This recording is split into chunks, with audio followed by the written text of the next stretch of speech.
Pai do Senhor, galera. Então estamos aqui mais uma vez juntos para estudarmos a Palavra de Deus. Eu já te convido para que você faça a sua oração pessoal, peça a Deus para abrir a sua mente, te dar sabedoria nesse momento, porque agora nós vamos mergulhar no conhecimento da Palavra de Deus.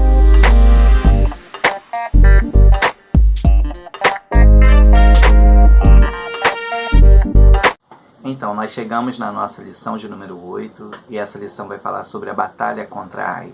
O texto de referência que foi dado para nós estudarmos está no livro de Josué, no capítulo 7, do versículo 1 ao 11. Nessa lição, nós vamos falar tanto da derrota como da restauração e da vitória do povo de Israel contra a cidade de Ai. Mais uma vez, Josué ele usaria o método dos espias para conhecer o lugar onde eles atacariam, só que alguns erros seriam cometidos por Josué, e esses erros custariam um preço muito caro à nação de Israel.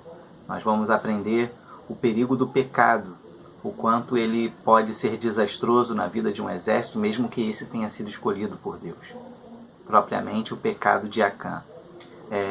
Deus havia garantido a vitória a Josué, e ele sabia disso há muito tempo. Lembra que quando Moisés enviou os 10 espias à terra de Canaã para observarem a terra, para trazerem um relatório, 8 deles trouxeram um relatório negativo. Apesar de verem que a terra era boa, que manava leite e mel, eles trouxeram um relatório negativo dizendo que eles não tinham condições ou capacidade de conquistar aquela terra. Mas Josué e Caleb, eles foram os únicos que defenderam com fé, com confiança, que a promessa tinha sido feita por Deus e o próprio Deus ia dar vitória a eles, né? Somente uma coisa precisava ser observada, guardada e feita pelo povo de Israel. Josué ele destaca em Números capítulo 14, do versículo 6 ao 9, que o Senhor deveria se agradar do povo de Israel e que o povo de Israel não deveria se rebelar contra o Senhor. Essa seria a forma como eles conquistariam a terra prometida. Isso não tinha nada a ver com a força do seu braço, com a força das suas espadas, com a sua capacidade intelectual. Eles conquistariam a terra prometida por causa do Senhor. O Senhor daria essa vitória a eles. E eles precisariam fazer a sua parte. Eles precisavam ser obedientes, eles precisavam manter uma vida reta e eles precisavam colocar fé em Deus. A Bíblia diz que após atravessarem o Jordão, Josué chama o povo para a santificação. Que Deus faria maravilhas no meio do povo. Olha bem, Deus ele vai fazer maravilhas. E o Josué chamar o povo à santificação era uma resposta ao Deus que os havia escolhido, né? Quando nós somos chamados à santificação, não significa que é por causa de nós, por causa do que nós vamos fazer, que nós vamos ter vitória. Deus ele já nos prometeu a vitória. O chamado à santificação é uma resposta ao Deus a qual nos escolheu. Nós não podemos ser servos de Deus se não está em nós impressa as características desse Deus. Lembra que quando Josué ele chama o povo à santificação, ele chama para que tanto Deus como o povo estivessem alinhados, né? A santificação ela é uma identificação de um servo de Deus na terra. A santificação é um modelo de vida, né? É um modelo que nós escolhemos agora seguir através da orientação do Espírito Santo, da orientação da Palavra de Deus na nossa vida. Lembra? Eles se santificaram antes de lutarem contra Jericó e Deus deu uma grande vitória para eles. Agora, diante da cidade de Ai, segundo os espias, a cidade de Ai ela não tinha todo o poder de Jericó. Ela não tinha toda a resistência. Que o exército de Israel ele era bem superior em força com relação à cidade de Ai. Só que uma coisa daria errado. Quando eles entraram na cidade, havia uma ordem expressa de que não deveriam tomar nada daquela cidade. E se fizesse assim, isso seria como uma maldição para o povo de Israel. Só que um homem chamado Acã, ele pegou alguns utensílios, escondeu na sua tenda e quis viver como se nada tivesse acontecendo. A vitória contra Jericó ela foi marcada porque o povo tomou uma atitude de se santificar. Ao vencer a cidade de Jericó, Acã ele esconde aqueles utensílios, ouro, uma túnica, e quando chegaram diante de Ai, uma cidade que aparentemente não demonstrava tamanha força, que não era nem preciso enviar todo o exército, 3.000 soldados seria suficiente, né? Agora eles tinham uma desvantagem. Qual desvantagem era essa? Contra Jericó eles se santificaram. Contra Ai havia coisas escondidas, haviam pecados escondidos. Acã ele cometeu 2 pecados que eu gostaria de chamar a atenção para eles, que talvez esses sejam os piores, né? E todos os outros pecados acabam estando neles. Primeiro que todos nós, seres humanos, temos uma tendência, uma inclinação a pecar. Deus ele não se surpreende quando nós pecamos. Deus ele conhece a nossa estrutura, sabe das nossas capacidades, e Deus, mais do que nós mesmos, sabe das nossas fraquezas. Então, Acã, quando ele viu aquele ouro, quando ele viu aquela túnica, ele se sentiu tentado. Essa era a fraqueza de Acã, então ele tomou para si. Ele escondeu aquelas coisas na sua tenda, ele queria se apossar daquelas coisas. É a tentação de Acã. Todos nós temos as nossas tentações, todos nós temos as nossas fraquezas, né? E todos nós sabemos que algumas delas nós não conseguimos lidar ainda. Deus está nos ajudando. Só que esse foi o primeiro pecado de Acã, a desobediência. Havia uma ordem, não peguem nada da cidade. Só que tem o segundo pecado e esse segundo torna o primeiro pior. Qual é? O pecado da hipocrisia. Quando Acã ele toma para si aquelas coisas, ele cometeu o pecado da desobediência. Mas quando ele esconde aquelas coisas e ele passa a viver como se não tivesse nada de errado, Acã ele se torna um hipócrita. Ele está em pecado e ele vive como se tudo estivesse bem. Deus, né? Eu lembro do pastor Douglas Gonçalves sempre falando isso, que Jesus ele não tem problema em lidar com pecadores. Ele se assentava no meio dos publicanos, ele se assentava com prostitutas, ele conseguia conversar com essas pessoas e demonstrava facilmente amor. Jesus ele sempre teve problema com outro tipo de pessoas, com os fariseus hipócritas. Então, esses são os piores pecados, né? A desobediência foi o que cometeu Adão e Eva. A hipocrisia é o que piora os pecados na nossa vida. É quando nós estamos doentes e não reconhecemos que estamos doentes. É quando nós precisamos de ajuda e não reconhecemos isso. E aquele pecado de Acã, ele traria consequências terríveis para a nação de Israel. Eles agora estavam diante de um inimigo menor, mas eles estavam em desvantagem, porque agora eles estavam em pecado. Não são os grandes exércitos que deveriam nos amedrontar. Não são as muralhas, as grandes muralhas que deveriam nos amedrontar. Sabe o que deveria nos trazer pavor? Ter Deus como nosso inimigo.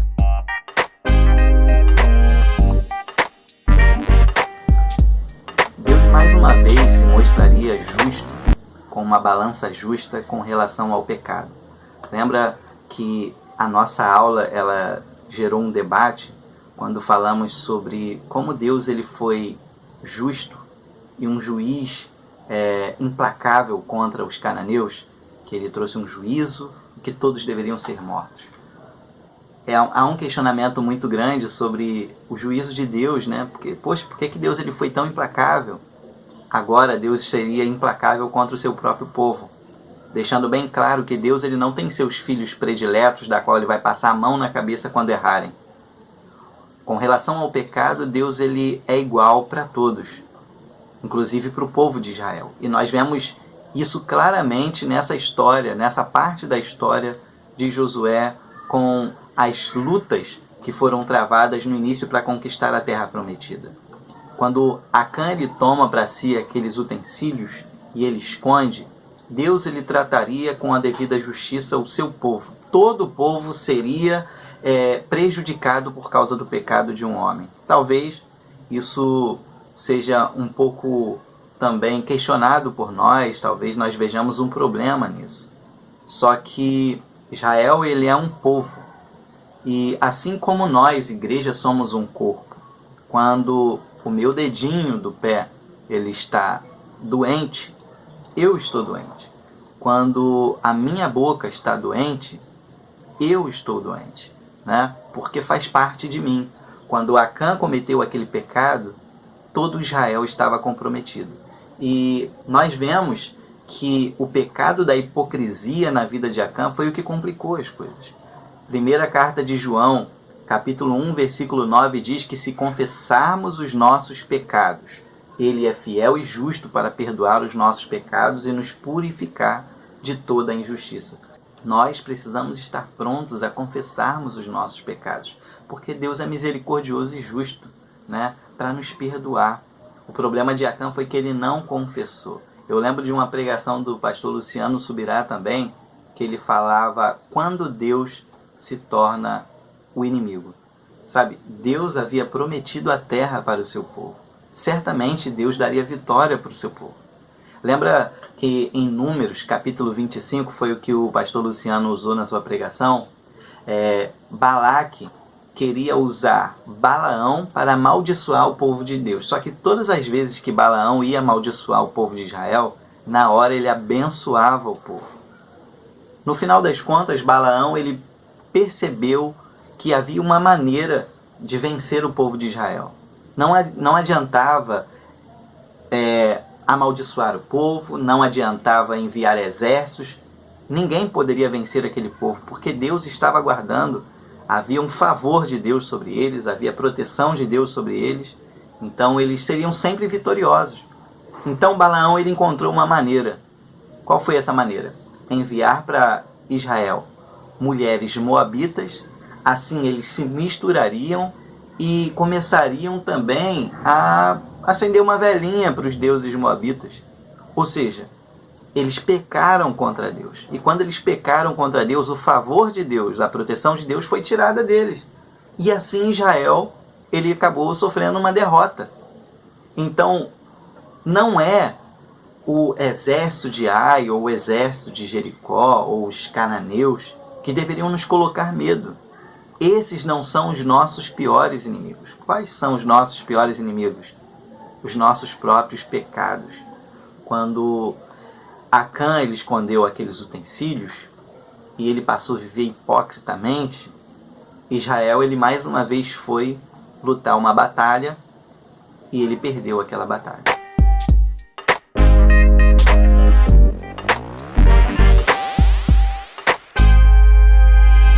Ao retornarem os soldados de Josué, depois de perderem 36 homens, Josué rasgou suas vestes e questionou a Deus: Senhor, foi para isso que o Senhor nos fez atravessar esse Jordão? Foi para isso que o Senhor nos trouxe aqui, para nos entregar na mão dos inimigos?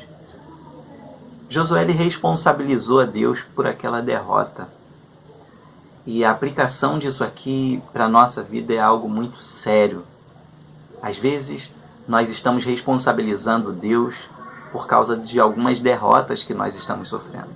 Sabe, Lamentações de Jeremias, capítulo 3, versículo 39, diz: de que se queixa o homem? Se queixa dos seus próprios pecados. Josué, ele se deixou perder no caminho.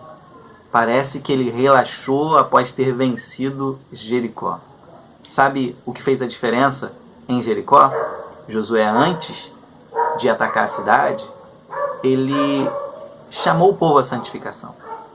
Ele mesmo foi até aquela cidade para olhar com seus olhos. Ele teve um encontro com Deus. Ele enviou sacerdotes, a arca. Só que dessa vez, Josué parece que ao olhar, o inimigo é mais fraco? O inimigo ele é menor? Então eu não preciso ir lá. Então eu não preciso chamar o povo para a santificação. Então podem ir, 3.000 soldados, vão lá e conquista essa vitória. Em uma guerra espiritual, nós precisamos usar as armas certas. E às vezes nós estamos sendo derrotados por inimigos tão pequenos, mas que diante da nossa vida, descomprometida com a santidade, descomprometida com as direções e os conselhos que Deus nos dá, nós nos tornamos mais fracos do que o inimigo mais fraco. E passamos a ter uma vida derrotada. E às vezes cometemos o mesmo erro de Josué. Ainda responsabilizamos a Deus pelas nossas perdas, pelos nossos fracassos. Deus, ele sempre foi aquele que teve a intenção de nos dar vitória. A própria Bíblia diz que eu bem sei os pensamentos que penso sobre vós, diz o Senhor, pensamentos de paz e não de mal, para vos dar o fim que desejais. Nós queremos vitória? Nós queremos isso no nosso fim? Amém. Deus também quer isso para nós. Só que nós precisamos entender que para nós conquistarmos essas vitórias e para que Deus ele nos ajude, nós também temos que cumprir a nossa parte. Deus nos chama santificação.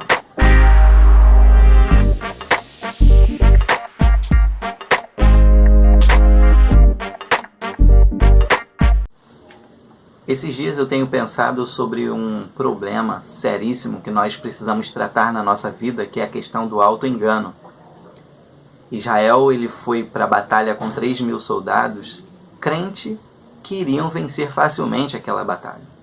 Só que quando se depararam com a cidade de Ai, eles acabaram sofrendo um ataque dos moradores de Ai, dos soldados de Ai, e eles perderam 36 homens, o que para mim foi pouco comparado ao que poderia acontecer. Eles poderiam ter perdido muito mais homens.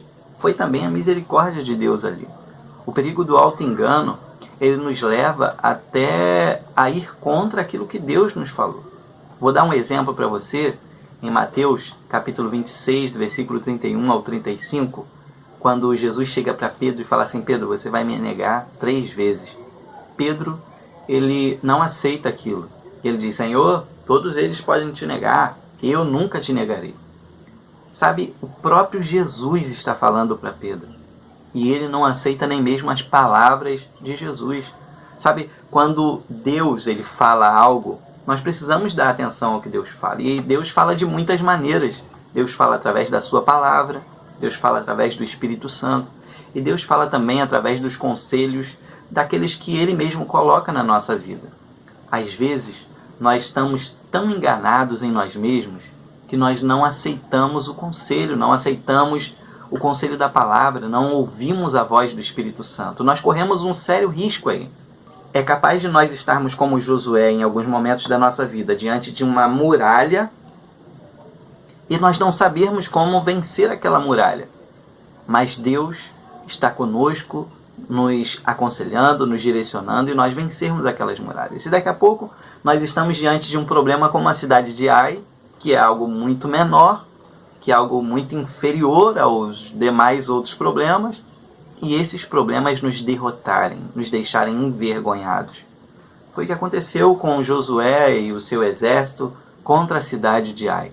O auto-engano é achar que somos fortes quando na verdade somos fracos. É achar que somos vitoriosos quando na verdade somos perdedores, fracassados. Sabe, isso aconteceu com um grande juiz de Israel. Talvez você saiba qual eu esteja falando. Estou falando de Sansão. A Bíblia diz que Sansão ele era um homem excepcional, diferenciado. Ele tinha uma força, que Deus deu essa força para ele através de um pacto que havia sido feito. Sansão era um nazireu. Só que ele começou a se desviar do caminho e ele cometeu diversos erros. Eu lembro que em um momento Sansão ele estava deitado com uma prostituta, a cidade onde ele estava cercada, e ele levantou no meio da noite, né, no início da madrugada, ele arrancou os portões da cidade, que pesavam aí aproximadamente 3.000 quilos, colocou sobre as costas e subiu uma montanha, caminhou quilômetros com aquele portão nas costas. E os inimigos que cercavam a cidade, eles não atacaram Sansão, foram inteligentes. Eu não atacaria um homem como esse. Então, Sansão ele cometia erros e ainda assim usava a força que Deus dava para ele. E ele acreditava Talvez ele passou a acreditar que mesmo cometendo erros, ele continuaria usando a força, os dons que Deus havia dado para ele. Mas ele novamente se envolveu com uma mulher chamada Dalila, você conhece essa história? E ela queria saber o segredo de Sansão, e ele falou várias coisas e nenhuma delas era o segredo dele, até que em um momento ele falou o segredo, que era o seu cabelo. O cabelo era parte do pacto do nazireado, não podia cortar o cabelo. Então Dalila corta o cabelo de Sansão e chama ele: Sansão, lá vem os filisteus, eles estão nos atacando. E Sansão, crendo, né, que tinha aquela força, ele se levanta para guerrear contra os filisteus, só que ele não sabia que o Espírito Santo já tinha sido retirado dele. Então ele se achou um vencedor, mas na verdade ele era um perdedor. E isso, o perigo do auto-engano, é algo que nós precisamos estar muito atentos a ele, né? Nós precisamos sempre ter a certeza que Deus está conosco, que eu estou fazendo realmente o que Deus quer, porque nós não podemos correr o risco de cair na mão do nosso adversário. Porque força da voz, grito, músculos, isso não vence o nosso adversário. Só o que pode vencer o nosso adversário é a presença de Deus na nossa vida. Israel, ele não estava só diante de uma guerra militar. Israel estava diante de uma guerra espiritual. E eles estavam, nesse momento, em desvantagem. Israel cometeu um erro terrível e nós corremos o risco de cometer esse mesmo erro. Eles se acharam autoconfiantes demais. Assim, eles subestimaram o inimigo e eles estavam se enganando.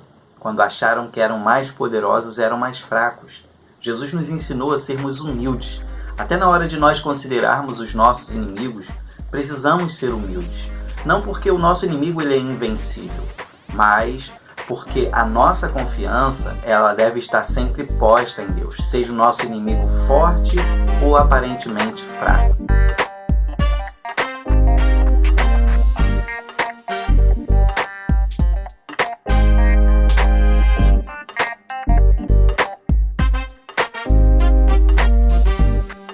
O caminho da restauração foi uma coisa tremenda de nós observarmos. Deus deu uma estratégia diferente agora para lutar contra a cidade de Ai. Diferente da estratégia que usou contra a cidade de Jericó.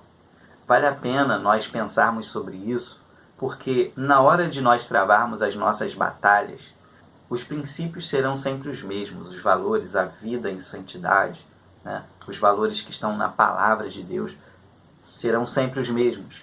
Mas talvez a maneira como nós vamos lutar, essa maneira seja diferente, seja uma maneira nova, de acordo com as batalhas que virão.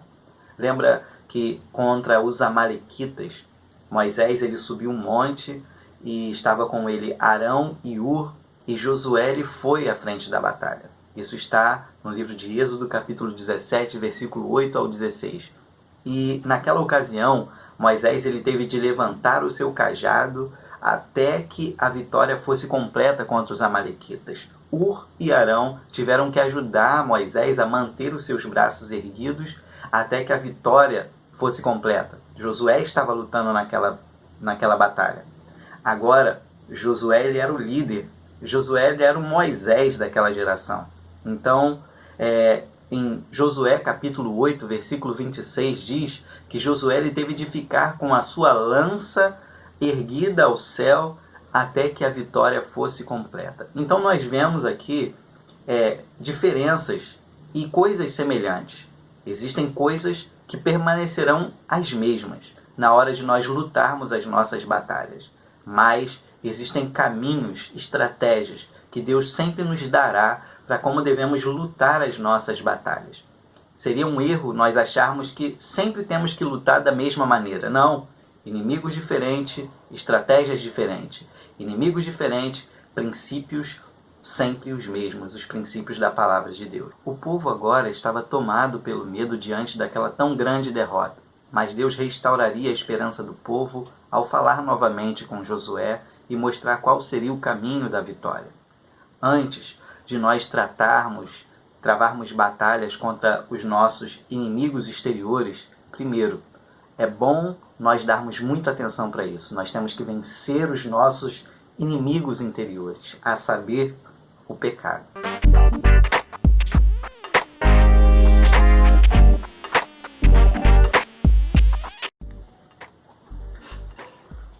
Chegamos ao final dessa aula e eu gostaria de aproveitar para trazer uma conclusão. Desde que eu era bem novo na igreja, não tão novo, né? Me converti aos 13 anos para 14, e eu ouvi muitas vezes pregações sobre o pecado de Acã. Quero confessar para vocês que todas as vezes que se falava sobre essa palavra, eu sentia um certo temor no meu coração. Na minha juventude, parece que sempre havia algo que eu precisava tratar, mas que eu não tratava. Existiam sempre pecados que precisavam ser tratados no meu coração. E geralmente, quando nós temos pecados, nós não queremos deixá-los evidentes para as pessoas. Nós não queremos que as pessoas saibam dos nossos pecados. O problema é quando aquilo que para nós é um pecado que nos faz inimigos de Deus, para nós é valioso. Aquele pecado de Acã, para ele, eram coisas de valores, que para ele valia muito a pena guardá-los. Não era só a vergonha de ser exposto, era o valor que era dado para o pecado. Infelizmente, nós vivemos numa geração que, enquanto seu pecado não é exposto, ele ainda é muito válido. Nós vivemos numa geração que supervaloriza as coisas erradas. Os pecados de estimação, como nós costumamos ouvir, falar. Eu chamo a sua atenção, jovem, para essa palavra que ela ficou eternizada na nossa vida.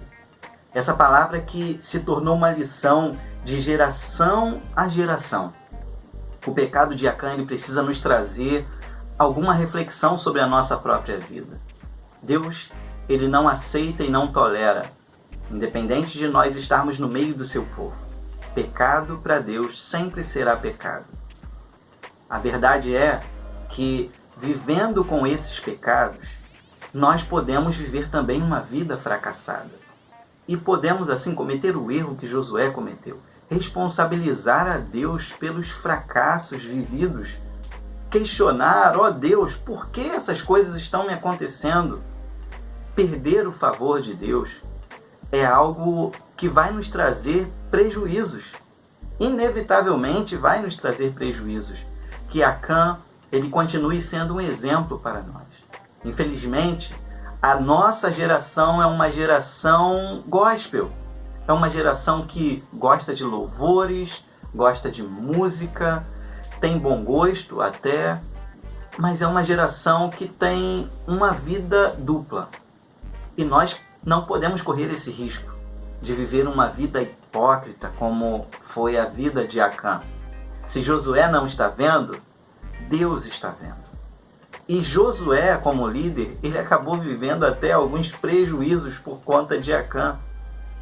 A verdade é que, às vezes, estamos ao lado de Josué, homem temente, fiel, comprometido com Deus, mas somos Acã. Ou estamos do lado de um Acã e somos um Josué. Temos que tomar muito cuidado com o pecado. Temos que levar a sério o assunto pecado, porque, por conta dele, o homem foi tirado do jardim do Éden, perdeu a comunhão que tinha com Deus e por causa dele muitos estão indo para o inferno. Que Deus ele traga temor ao nosso coração. Que possamos lidar com os nossos problemas de forma sábia. Como diz o louvor da comunidade de Nilópolis, quero aprender com meus erros e não mais cometê-los. Na nossa igreja nós sempre ouvimos o nosso pastor falar que o inteligente é aquele que aprende com os seus erros. Eu cometi um erro, aprendi com o meu erro, não vou cometê-lo. Mas o sábio é aquele que não precisa errar, ele aprende com os erros dos outros. Que você não precise cometer erros, viver fracassos na sua vida. Que os erros de Acã eles sejam suficientes para que agora, de forma sábia, nós possamos lidar com o problema do pecado na nossa vida. Ainda há tempo de nós irmos à nossa tenda, desenterrarmos os pecados e lançarmos diante de Deus e considerarmos: Senhor, eu errei em pecar, mas eu reconheço que isso é anátema, isso é maldição para a minha vida. Eu não quero esse pecado para mim. Eu não quero valorizar esse pecado, não. Para mim, o que vale mais é estar na sua presença. Pense nisso, que Deus te abençoe.